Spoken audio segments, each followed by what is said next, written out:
Guys, good morning sa inyo. I'm back. It's me, Eka, at nandito na naman ako sa inyong harapan upang magkwento dahil wala muna tayo ngayon sa pagtutuyo, wala tayo ngayon sa palayan. Dito lang ako sa loob ng bahay ngayon kasi wala akong ma-content ngayon kasi nga masama din yung panahon.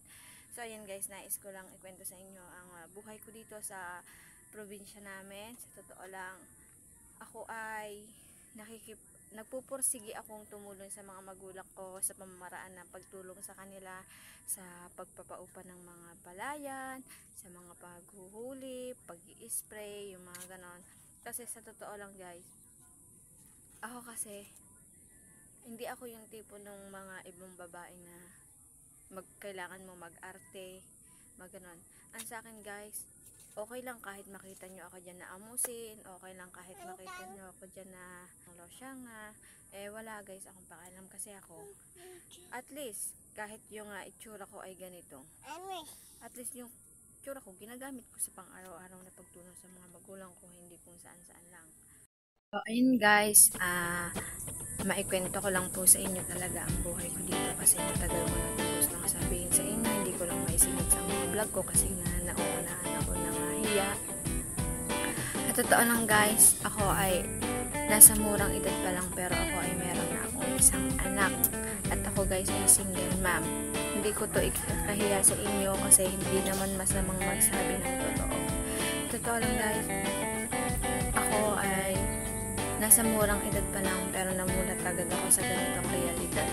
Hindi ko naman kailangan sisihin yung sarili ko, yung mga magulang ko kung bakit ako na ganito. Kasi guys, yung pagiging single mom ko is maraming kwento, sobrang habang kwento.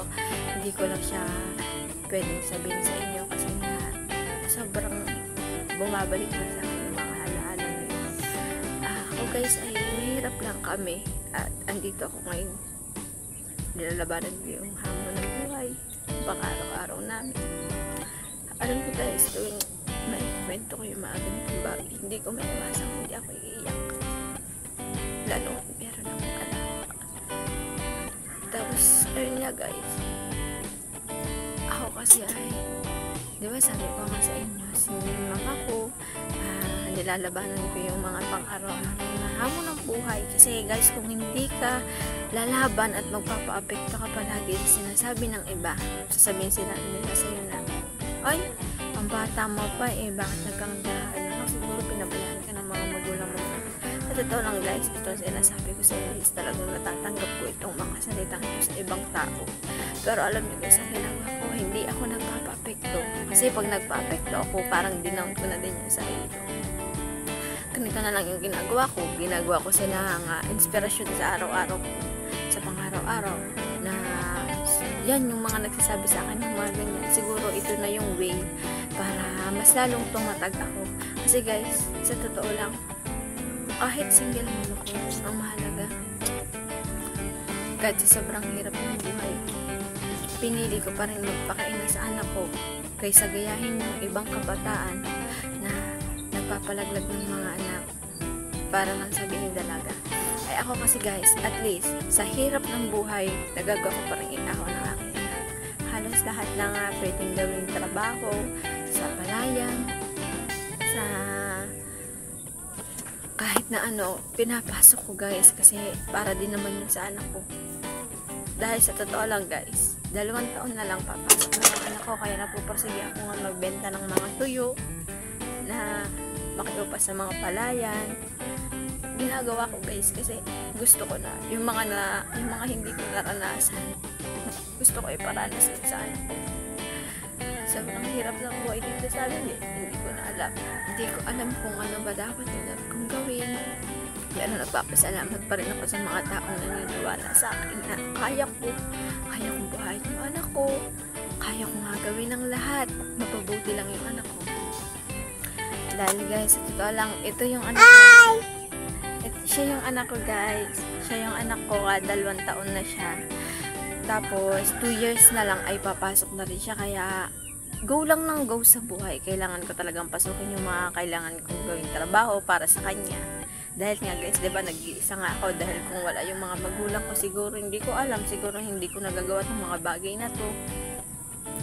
Tas ayun nga guys, yung mga sobrang hirap ng buhay dito sa amin, sa probinsya, ay kailangan mo pa rin talaga na magpursige.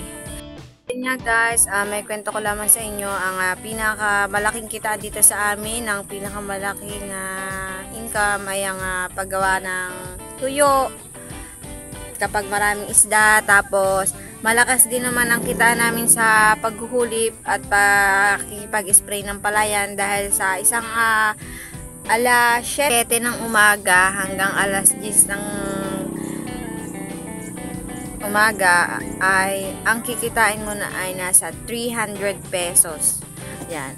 300 pesos yung nakukuha ko nga upa ko kapag naghuhuli pa ako. Diba? Napakalaking bagay na nun para sa amin na bibili namin na kahit na papaano yung mga gusto namin. Yan, kahit na nasa 300 pesos lang. Tapos, ang pangingisda dito sa amin ay depende, paswertehan na lang kung maganda yung bagsak ng tubig para marami kang mahuli. Tapos, yung sa pagpalayan nga, 300 pesos lang na nakukuha ko kapag nag-uupa. Ayun guys, malaking bagay na rin yun para sa amin. Para sa mga magulang kasi sila nag-uupahan din sila sa palayan. Siyempre, para din sa amin. Ayun guys, batid ko lamang sa inyo, sa mga nanonood at nakakakita ng vlog ko. Kung ikaw man ay isang kabataan na ganito ang sitwasyon sa akin, huwag kang magpapa-apekto sa sasabihin ng iba dahil kailangan mong mas maniwala sa sarili mo kaysa sa ibang tao. Dahil hindi sila ang mabuhay sa'yo, hindi sila ang magpapakain sa'yo, hindi sila ang magbibigay ng mga pangangailangan mo sa araw-araw. Itong ginagawa kong video kasi gusto ko lang naman, hindi ko ginawa itong video na ito para magpaawa at magpapansin sa inyo. Ginawa ko po ang vlog na ito dahil para makita nyo at malaman ang sitwasyon ng buhay ko dito. Kaya sa mga kabataan, pilitin nyo pa rin na makapag-aral ng mabuti at sundin lagi ang mga sinasabi ng inyong mga magulang kasi guys ako kaya nangyari sa akin tong ganito is naging palaban ako sa mga magulang ko that time, pero lahat ng yun pinagsisihan ko. Pero yung nagkaanak ako, hindi ko guys pinagsisisihan yun kasi at least kahit sa sobrang hirap ng buhay, ginagawa ko pa rin ang pagiging isang mabuting ina ko para sa anak ko. And yun nga, bilin ko lamang po sa mga kabataan sa akin, yung mga viewers ko po na merong mga anak na nag-aaral pa. Lagi nyo po silang gabayan at kung ano man po ang kanilang mga nagagawang mali, yun po ay pwede nyo pang itama. Guys, thank you sa pakikinig ninyo na ako ay mag-shoutout naman ako. By the way, bago ko mag-shoutout ng ibang tao, i-shoutout ko muna ang grade 5 pupils kay Ma'am Janice.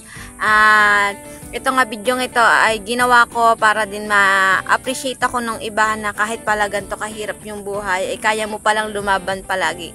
Ako kasi guys, pinipilit kong labanan yung mga hamon ng buhay sa pang-araw-araw kahit na ganito yung sitwasyon ko. Meron akong anak na isisingit ko pa rin magtrabaho kasi para naman yun sa kanya.